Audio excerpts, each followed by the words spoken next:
इस बात के काफी ज्यादा चांसेस है कि आप ये वीडियो उत्तर भारत के किसी कोने से देख रहे हो। इस बात के भी काफी चांसेस है कि आप उत्तर प्रदेश से ये वीडियो देख रहे हो। और अगर आप उत्तर प्रदेश में भी उसकी राजधानी लखनऊ या आसपास के किसी जिले से हैं, तो मेडिकल कॉलेज शब्द का मतलब आपके लिए क्या होता है आप जानते होंगे। मैं बताता हूं। उत्तर प्रदेश के कम से कम 30 जिलों में इस शब्द का मतलब कोई भी मेडिकल कॉलेज नहीं होता है, बल्कि होता है KGMU यानी किंग जॉर्ज मेडिकल यूनिवर्सिटी। बीते 15 दिनों से यह इंस्टीट्यूट किसी और चीज के लिए भी जाना जा रहा है। हजारों लाखों डॉक्टरों की खेप तैयार करने वाला यह मेडिकल इंस्टीट्यूट आज लव जिहाद, इस्लामीकरण, मौलानाओं की कॉन्फ्रेंस और इस बात के लिए विख्यात, और ये मैं कहूं कि कुख्यात हो रहा है कि यहां मुसलमान डॉक्टर और कर्मचारी हिंदू महिलाओं को फंसाने के गैंग चलाते थे। इतना ही नहीं, बल्कि आतंकी तैयार करने वाले मौलाना जाकिर नाइक के प्रभाव का धुआं भी इस सुलगती हुई आग से निकल रहा है।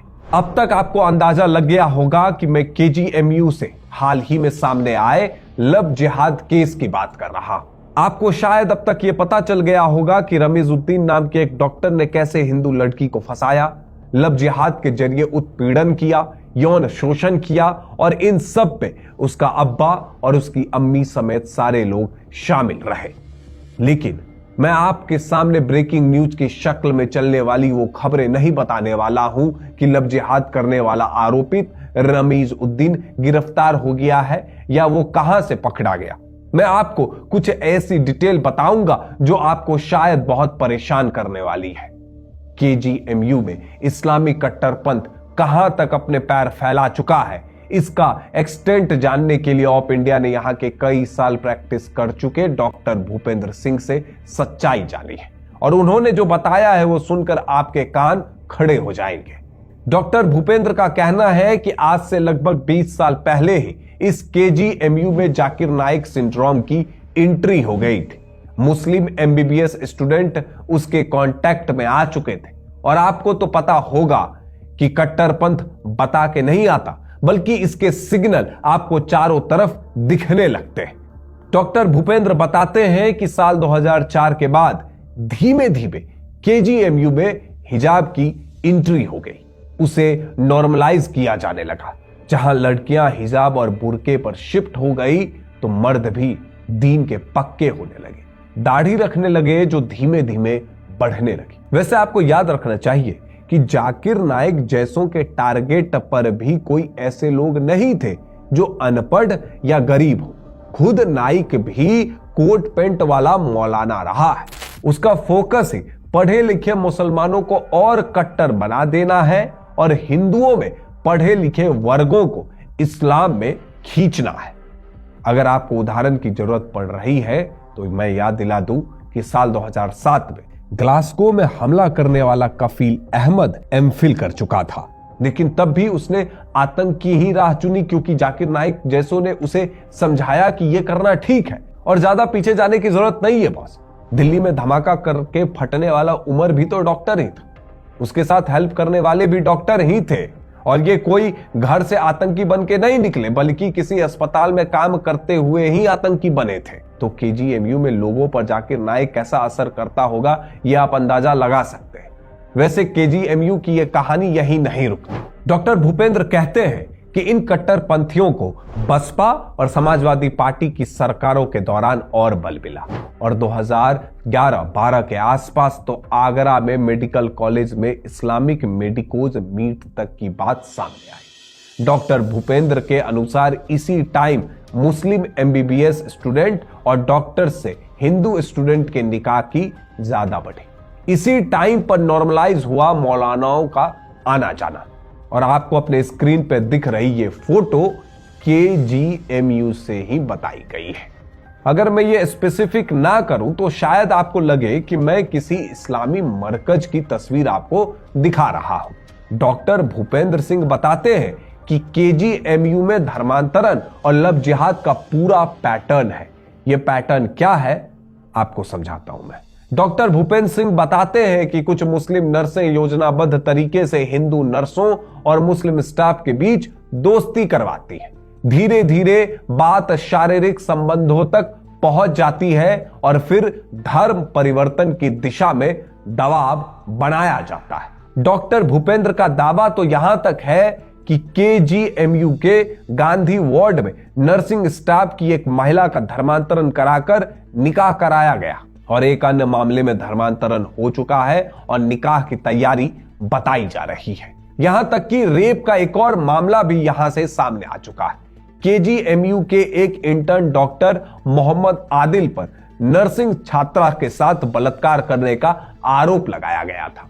बताया जाता है कि इससे पहले उसके कई संबंध हिंदू लड़कियों के साथ थे और जहां लव जिहाद हो, इस्लामी कट्टरपंथ हो, मौलानाओं की तकरीरें हो, वहां भला जमीन पर कब्जा कैसे नहीं होगा। अप्रैल 2025 में केजीएमयू में एक अवैध मजार को तोड़ने पर जब पुलिस और प्रशासन पहुंची तो यहां पत्थरबाजी हो गई थी। लेकिन किसी इंस्टीट्यूट में दीमक ऐसे ही नहीं लगता, बल्कि इसके लिए सिस्टम को कमजोर करना होता है।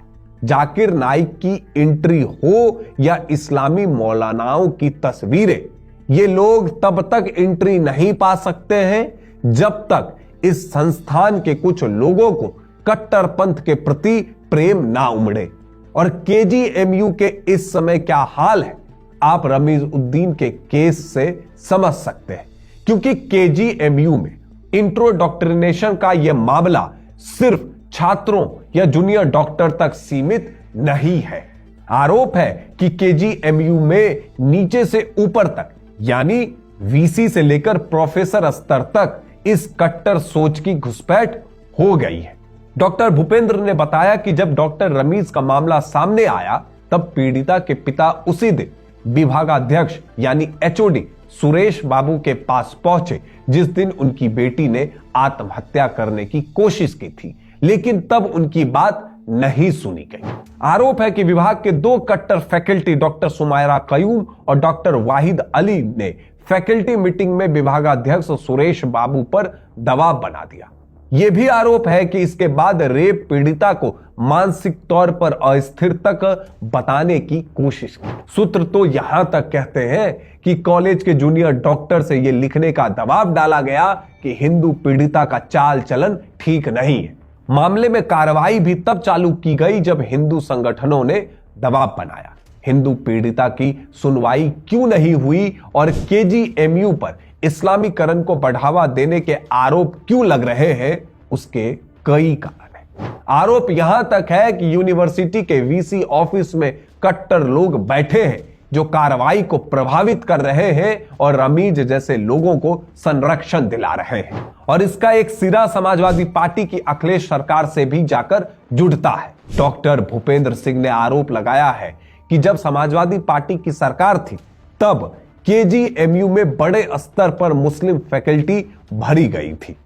बीजेपी के प्रवक्ता और वकील प्रशांत उमराव ने केजीएमयू के वीसी ऑफिस के मुस्लिम समर्थक होने का दावा किया है। प्रशांत का ट्वीट आप स्क्रीन पर देख सकते हैं। और आरोप तो यहां तक है कि संस्थान के मुस्लिम डॉक्टरों के हर कुकृत्य पर पर्दा डाला जा रहा है। क्यों हड़ताल की धमकी दी जा रही है? और अगर केजीएमयू का प्रशासन कॉम्प्लेसेंट नहीं है या फिर उसके सिस्टम में बैठे कुछ लोग ये घटना होने कैसे देते रहे? कैसे कोई रमीजुद्दीन हिंदू लड़की को प्रताड़ित करता रहा? कैसे रमीज को नौकरी देने से पहले या बाद में उसका बैकग्राउंड चेक नहीं किया गया और अंत में जब शिकायत आई तो उसे दबाया क्यों गया? आखिर केजीएमयू की वीसी सोनिया नित्यानंद और बाकी लोग इस मामले में बैकफुट पर क्यों है? अगर आपके कॉलेज में सब कुछ ठीक है तो खुल के बोलिए ना भाई। वैसे रमीज भी कोई ऐसा आदमी नहीं है जो इनोसेंट हो। हिंदू बच्ची को शिकार करने वाले इस रमीज की कहानी भी काफी प्रॉब्लमैटिक है।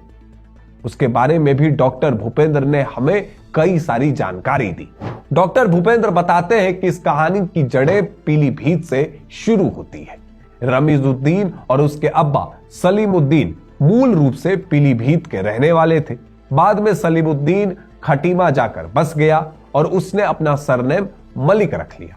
वहां जाकर उसने एक होम्योपैथिक मेडिकल स्टोर खोला। इसके जरिए ही महिलाओं से नजदीकियां बढ़ानी शुरू की।